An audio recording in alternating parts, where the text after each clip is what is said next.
the night Chicago's most powerful real estate dynasty nearly destroyed itself over a bowl of soup, the only person who saw it coming was a 28-year-old waitress named Willa Shen, who hadn't planned on saving anyone. She had planned on getting through her shift without dropping anything. Willa had grown up in Pilsen, the second of 3 daughters, in a household that ran on her mother's tamales and her father's stubborn optimism. She had been the kind of student teachers remembered. The one who stayed after class, not because she was in trouble, but because she genuinely wanted to know more. She had earned a full scholarship to Northwestern at 17, declared a double major in biochemistry and linguistics, and then, during the fall of her junior year, her father had a stroke that left him paralyzed on his left side and unable to speak. She withdrew from the program on a Tuesday morning. She never went back. For 6 years, she had been working the floor at Maison Verrel, one of the 6 restaurants in the city holding 2 Michelin stars, a place where the prix-fixe dinner cost more than Willa's weekly paycheck, and where the clientele expected invisibility from the staff the same way they expected warmth from the lighting, as a given, not a gift. She was good at the job. She was precise, quiet, and observant in a way that most people mistook for shyness. It wasn't shyness, it was habit. When your father can no longer form words, you learn to read everything else. The hospital bills still came every month. She had organized them, by amount, in a folder on her kitchen counter. It helped, somehow, to make them orderly. That particular Thursday evening, the dining room was running at its usual controlled intensity. The executive chef, a compact Alsatian man named Fabien, had been in a dark mood since the afternoon delivery came in short on chanterelles. The floor manager, a tall woman named Rosalind, who wore her authority the way other people wore perfume, constantly and without apology, had already pulled 2 servers aside to critique their posture.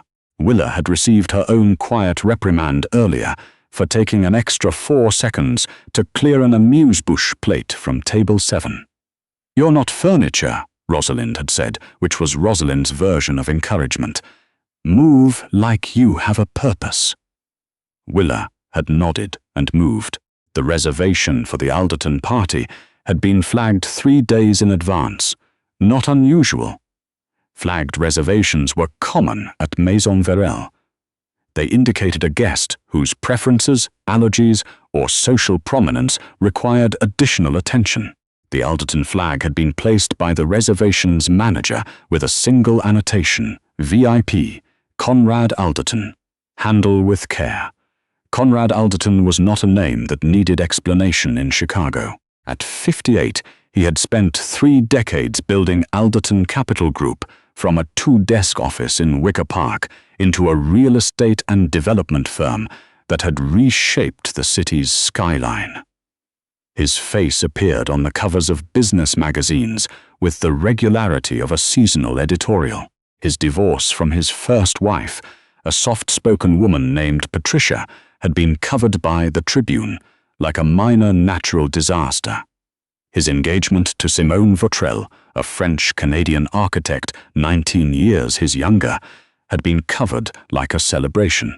Willa had seen photographs of him. She had not expected the man himself to look quite so tired. He arrived at 7:15 with Simone on one side and an older woman moving carefully behind them. Conrad's mother, Marguerite Alderton, 81 years old, a woman who had built her own career as a federal appellate judge before her retirement, and who had, by all visible accounts, dressed for this dinner with the seriousness of a court appearance. She wore a dove-grey wool dress and a single strand of pearls. Her white hair was set and pinned.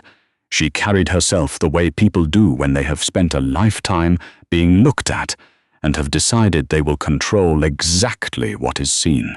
But Willa noticed something else about Marguerite almost immediately. She noticed it the way she had always noticed it, the particular angle of a person's posture when they are straining towards sound, the slight over-focus of the eyes. The way Marguerite's gaze tracked the movement of Conrad's lips when he turned to say something to the maitre d'. The way her fingers rested just slightly too still on her evening bag, as if waiting. Marguerite Alderton was hard of hearing, significantly so, Willa guessed. The kind of hearing loss that had probably crept in gradually and was now, at 81, substantial enough to make a noisy restaurant with high ceilings and ambient jazz essentially impenetrable. Willa was assigned to the adjacent station. The Alderton table fell under Philippe, the senior server who had worked at Maison Verrel for 11 years and who took a quiet, genuine pleasure in waiting on notable guests. She would be filling water, clearing bread, and staying, as Rosalind had put it, decisively out of the way. She watched the table settle. Philippe recited the evening's menu with his customary elegance, directing his attention primarily toward Conrad and Simone. This was not unusual. The host almost always anchored the interaction, but Willa noticed that Simone had positioned herself slightly angled away from Marguerite, her shoulder creating a subtle physical barrier at the table. When Conrad's mother leaned forward once, clearly attempting to catch what Philippe was describing, Simone raised her champagne flute just high enough, just casually, just briefly, to interrupt the older woman's sightline to Philippe's face. It could have been nothing. It could have been an unconscious gesture, the kind people made 100 times a night without realizing. Willa had spent 6 years watching people. She knew the difference between unconscious and deliberate. Simone's champagne flute went up every single time Marguerite tried to read someone's lips, every time at precisely the right angle. She told herself it wasn't her business. She refilled water glasses. She removed a bread plate. She returned to the service station and stood at her post and reminded herself that she was 3 months behind on her father's physical therapy co-pays, and that Rosalind had already noted her performance twice this quarter, and that she absolutely could not afford to involve herself in whatever was happening at the Alderton table. Then she watched Conrad place his hand over his mother's hand with the distracted affection of someone patting a dog without looking at it, and she watched Marguerite go very still in a way that was not the stillness of contentment, and she watched the older woman's eyes sweep the table one more time before settling into a kind of careful blankness that Willa recognized the way she recognized her own reflection. It was the expression of a person who has stopped expecting to be included. Willa had watched her father wear that expression for 4 years. It had taken her a long time to understand that the expression was not sadness, exactly. It was the specific exhaustion of a person who has fought to be part of a conversation and finally, quietly, stopped fighting. She looked at the bread plate in her hand. She looked at the table. She put the bread plate down on the service station and walked back to the Alderton table. Philippe was at the far end of the dining room when Simone began placing the dinner order, speaking with the confident authority of someone who managed these situations regularly. She ordered the Dover sole for Conrad, the lamb for herself, and then, without pausing, turned to the captain who had materialized at Philippe's absence. "And for Conrad's mother," Simone said pleasantly, "the mushroom consommé to start, and the sea bass for the main. She has a very sensitive palate. Keep everything mild." Marguerite's hand moved across the tablecloth toward her son's arm. Conrad was checking his phone. The older woman's lips pressed together. Her fingers found her napkin instead and folded it carefully across her lap. Willa stepped to the edge of the table. "Excuse me," she said. Her voice came out quieter than she intended. Simone turned. Her expression was the kind of polite that is really just controlled annoyance, wearing a pleasant coat. "Yes? I just wanted to confirm," Willa said.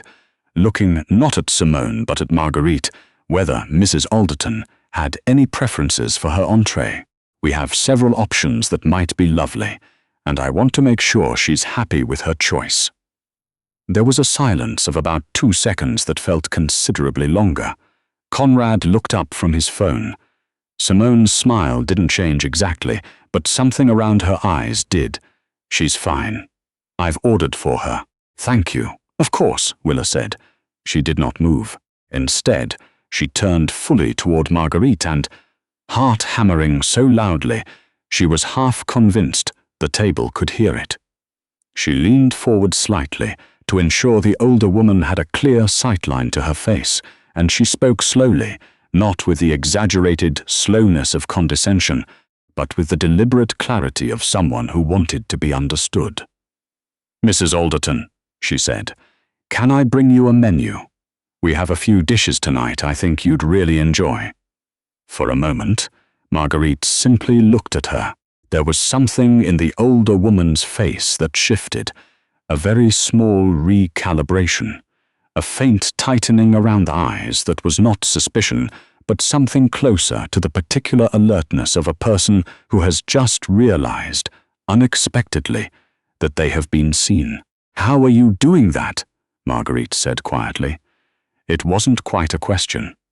"I'm watching your face," Willa said simply. "My father lost most of his speech and some of his hearing a few years ago. I learned to make sure he could always follow what was happening." Something moved across Marguerite Alderton's expression that was not easily named. It passed through her the way weather passes over a landscape, quickly, visibly, and then gone, leaving the ground changed. "I would like to see the menu," Marguerite said. Willa brought the menu.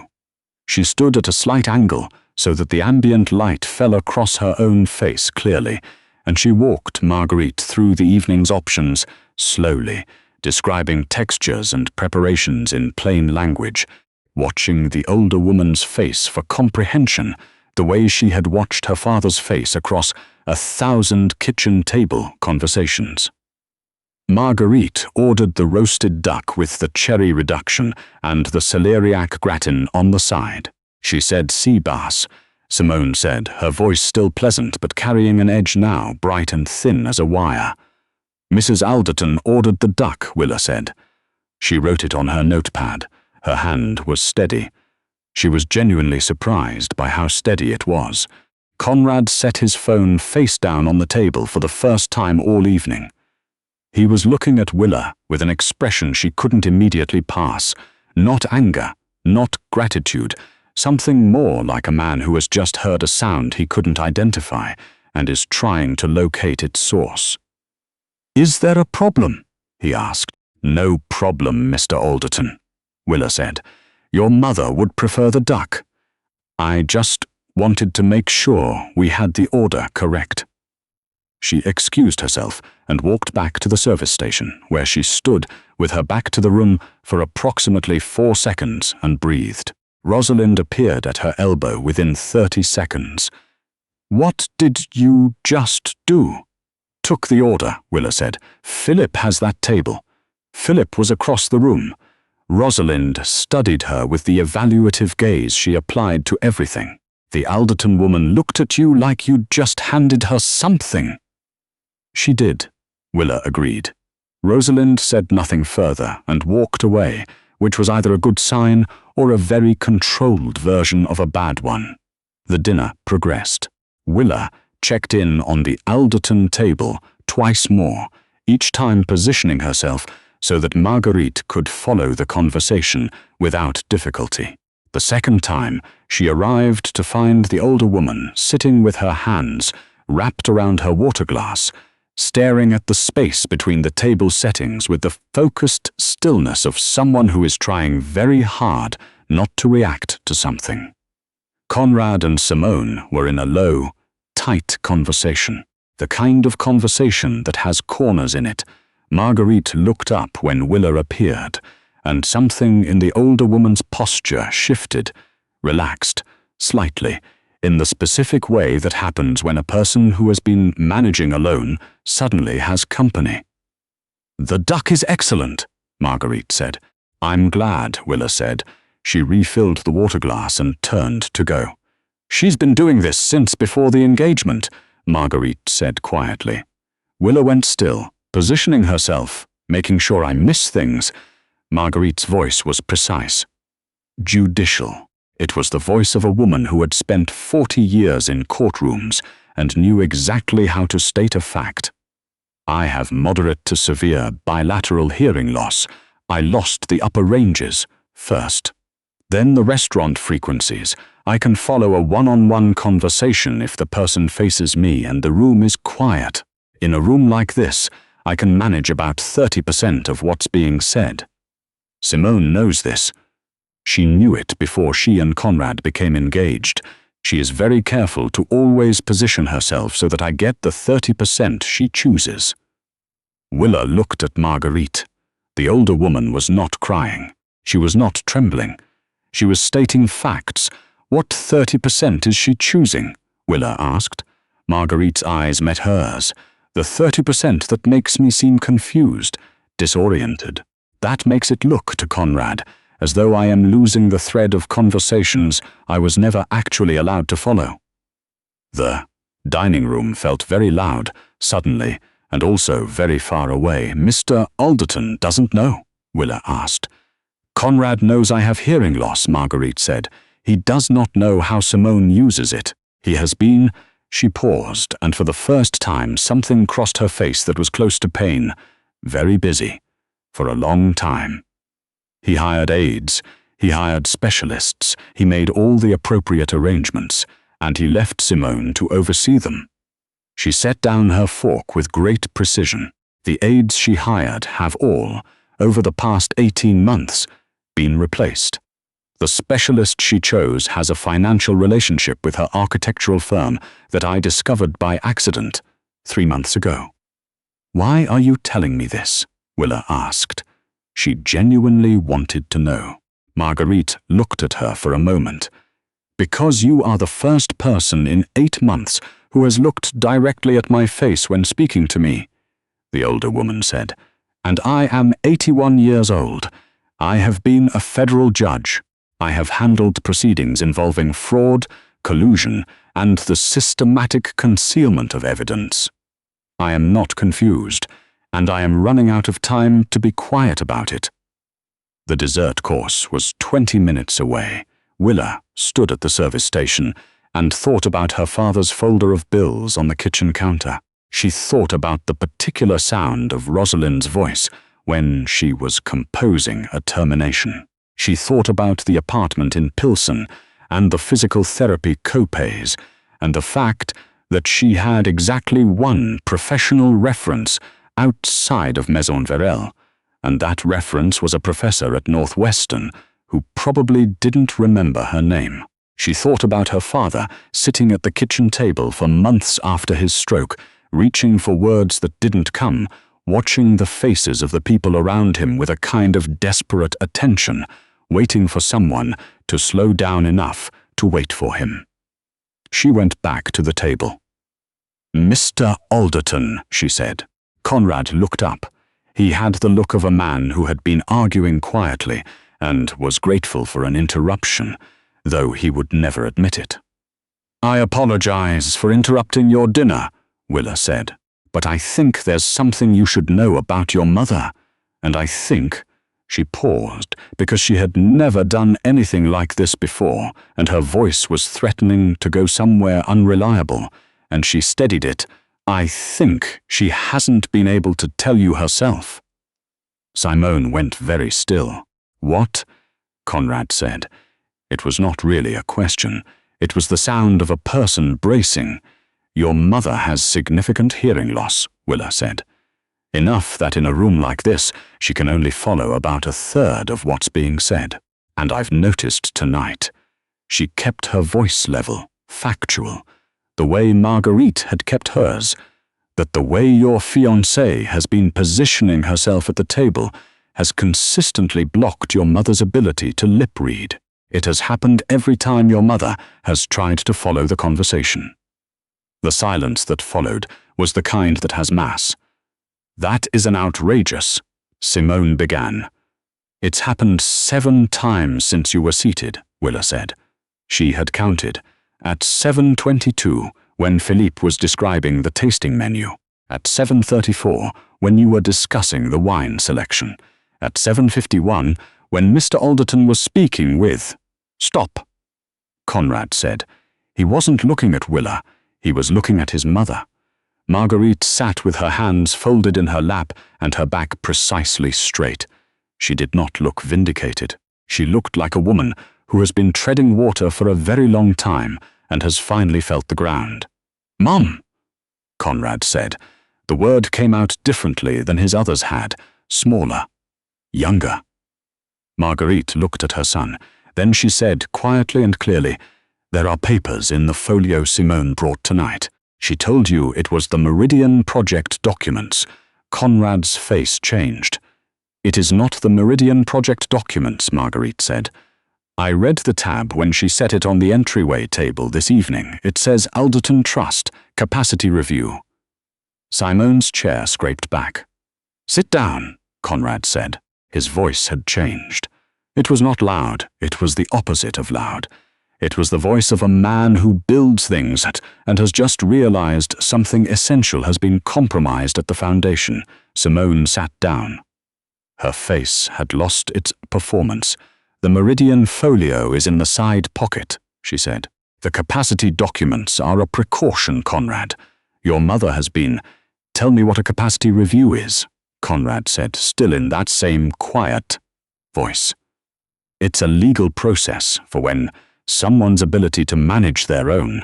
My mother was a federal appellate judge for 22 years, Conrad said. She has a diagnosed hearing impairment and Dr. Who diagnosed her? Dr. Fenn, who you recommended." "I was trying to get her help, Conrad. Open the folio," he said. "This is not the place. Simone." He held out his hand. The folio was a slim leather portfolio in oxblood red. Simone set it on the table. Conrad opened it. He removed a stack of pages. 1520. With the careful, deliberate movements of a man who has spent a career learning not to react until he has all available information. He read for a long time. The dining room moved around them, indifferent and glittering. Willa stood at the edge of the table because she didn't know whether to leave, and she found she couldn't quite make herself go. Finally, Conrad set the papers down. He looked at Simone. "This transfers my mother's voting position in Alderton Capital to a trust administered by you," he said. "It requires a second signature from a physician confirming cognitive incapacity. There is a signature already on this document from Dr. James Fenn." He paused, dated 11 days ago. Simone's composure was still largely intact. It was impressive in the way of structural engineering, the facade holding even as the supports shifted. "The doctor's assessment is based on months of observation, Conrad. Your mother has been showing signs." "What signs?" Marguerite said. She said it quietly. She said it the way a judge says something at the end of a very long proceeding, when all the arguments have been made and the decision is forming. "You showed up to Thanksgiving disoriented," Simone said. "You missed the Harborview dinner entirely. You told Conrad you'd had a conversation with his assistant that the assistant has no record of." "I arrived at Thanksgiving to a house full of people, none of whom spoke to me directly or ensured I could follow anything," Marguerite said. "The Harborview dinner invitation came by voicemail, which I cannot reliably access without the amplification system that was removed from my phone by the aide you hired in March. The conversation with Conrad's assistant." She paused. "I would very much like to see the record of that inquiry, because I made it in writing, by email." Conrad looked at his phone. His fingers moved. A long silence. "There's no email in my assistant's account from you," he said. He looked up. "But there is one in the deleted folder from 3 months ago." Something in Simone's bearing gave way. Not all at once. It was like watching a tide go out, gradual, then sudden, and then there was nothing elegant left. I can explain that, she said. I would genuinely like to hear it. Conrad said. He did not sound like a man who wanted to hear it. He sounded like a man who was maintaining civility as an act of discipline, while something much older and rawer worked its way to the surface of his face. He turned to Willa. He had, for the last several minutes, apparently forgotten she existed, and now he looked at her with the slightly startled quality of a person remembering a detail that recontextualizes everything. You noticed this tonight, he said. All of it. I noticed your mother wasn't able to follow the conversation, Willa said. She told me the rest. He held her gaze for a moment. Then he said, What's your name? Willa. Willa Shen. How long have you worked here, Willa? 6 years. He nodded. The way people nod when they are thinking about something other than the thing they appear to be thinking about. Then he turned back to the table. Simone, he said, I'd like you to leave Conrad. I'd like you to leave the folio and the ring when you're ready. And I'd like you to have your belongings removed from the Michigan Avenue apartment by the end of the week. He paused. I'll have the legal team contact your attorney. I expect this to be handled with discretion, which I believe is something we both want. Simone sat very still for a moment longer. Then she reached up and unclasped the diamond at her finger. She set it on the tablecloth with a small, precise click. She picked up her coat from the back of her chair, and she walked through the dining room with her shoulders back and her face arranged into the blankness of a woman who has decided that exit is the last thing she can control. The dining room didn't stop. The jazz didn't pause. The other tables went on eating. Willa stood at the edge of the Alderton table and felt the specific, disorienting stillness that follows a very loud sound. The kind of stillness that is not silence, exactly, but the absence of a pressure that had been building for so long you had stopped noticing it as pressure. Conrad reached across the table and took his mother's hand. He held it properly this time, with both of his. Marguerite looked at her son. She did not cry, but something in her face that had been held at a careful distance all evening came fully forward. And she let it. They sat like that for a while. Rosalind appeared at Willa's shoulder with the soundlessness she deployed in high-stakes moments. Tell me, Rosalind said, very quietly, that you know exactly what you just did. I took care of a guest, Willa said. Rosalind looked at the table. She looked at Willa. Her face did something complicated. Go take your break, she said. 10 minutes. And then come back and do not let Philippe touch that table for the rest of the night. Willa went to the break room. She sat down on the metal folding chair by the lockers and put her face in her hands and breathed for approximately 90 seconds. Then she stood up, smoothed her apron, and went back out to the floor. Conrad found her as the table was being cleared for dessert. He had the manner of a man who had spent his life making decisions at scale and was accustomed to the specific work of expressing something personal without the vocabulary for it. My mother, he said, has been trying to reach me for a long time. I have not. He stopped. I have not been available in the ways that mattered. I arranged things. I paid for things. I assumed that was enough. He looked at the floor briefly, then back at her. It wasn't enough. Willa didn't say anything. It didn't seem like the moment for words. She wants to meet with you, Conrad said. Not tonight, but she asked me to ask if you would be willing. She has a position she's been trying to fill for 8 months. A personal coordinator, someone who manages her schedule, her communications, her medical appointments, someone she can actually talk to. He paused. She was very specific about that last part. Willa thought about the folder on her kitchen counter. She thought about Northwestern and the double major she had never finished, and her father at the kitchen table, and the 6 years of watching and learning and staying precisely out of the way. What does the position pay? She asked. Conrad named a number. Willa kept her face very still. "Yes," she said. "Tell her yes."